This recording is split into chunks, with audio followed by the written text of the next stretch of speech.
Hey, welcome back to Custom Model Connection. Today we are going to be working on a 2011 Freightliner Sprinter 3500. It's actually our new van that we'll be using for work, and wanted to give you guys a rundown on what's going on with it. So if you have an issue where you have no starts, does not want to start, and you keep blowing fuses, I believe it's a 16. I'll go ahead and flip the camera here to see if it's the number 16 fuse in the fuse block or not. It's a 10 amp fuse, and I believe it's the 16 right in here. So if you keep blowing these fuses and you're in limp mode after you replace the fuses, or they keep popping, let me show you what to look for.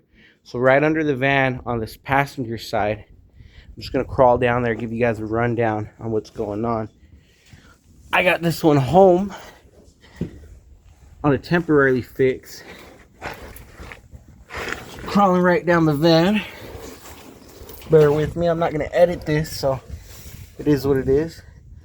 Okay, so under the van, passenger side, you got your wheel right here.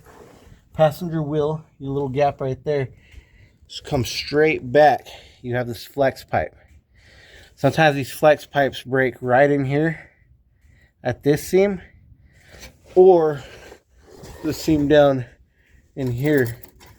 You'll have some mesh around it. What I did for temporarily fix to get it home was I went ahead and I just brought some sheet metal and I tied it down, as you see. So right here. So this is my sheet metal, but once I get it off, I'll give you guys a better view. What this does is once this cracks, you got a lot of wiring. Like I believe this is the injector above. Luckily mine did not burn out, that wiring. It actually belted off to the side right over here to the wired harness. Let me see if I get a better view right in here. So exhaust pipe, which cracked, was blowing hot air. This air could get like 1,000 degrees up in here. This is my temporarily fix until I could get like some good wrap that is heat resistant. But what I did was I literally felt my wires, see how hot or how hard they were. If they were really hard and not wanting to move around, I knew that that was the particular spot. So what I did was I snipped it. That'll get you enough to put another 10 amp fuse in here to drive your car. But obviously you want to cap the live wires, that way you don't blow those fuses. These go down right in here, and sometimes these melt too. And actually this is my tool, or I don't know if it's the toolbox inside, but on the passenger side, that little storage compartment actually melted through. So this is my temporarily fix here. These wires are good, they're crimped down good, but I just need to waterproof them all and get them in heat shrink. That way we could avoid this.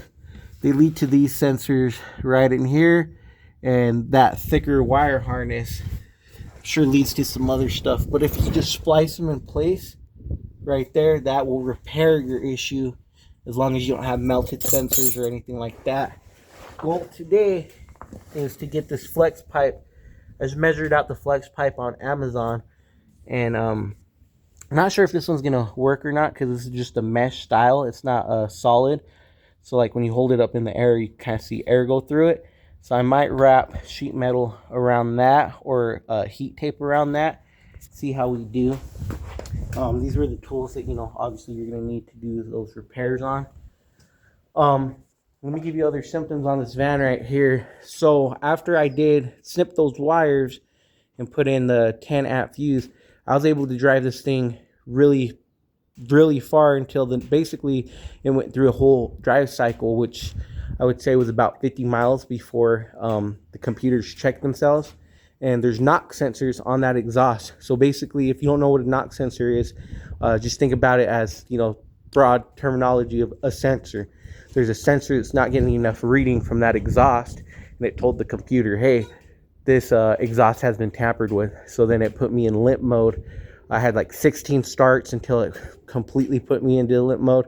Don't do like I did and drive it until you got down to 0 starts, because you risk it not starting wherever you're at, or it just going 10 miles an hour. So what I'm going to need to do now, because I let it go so far without repairing this, is I need to repair it.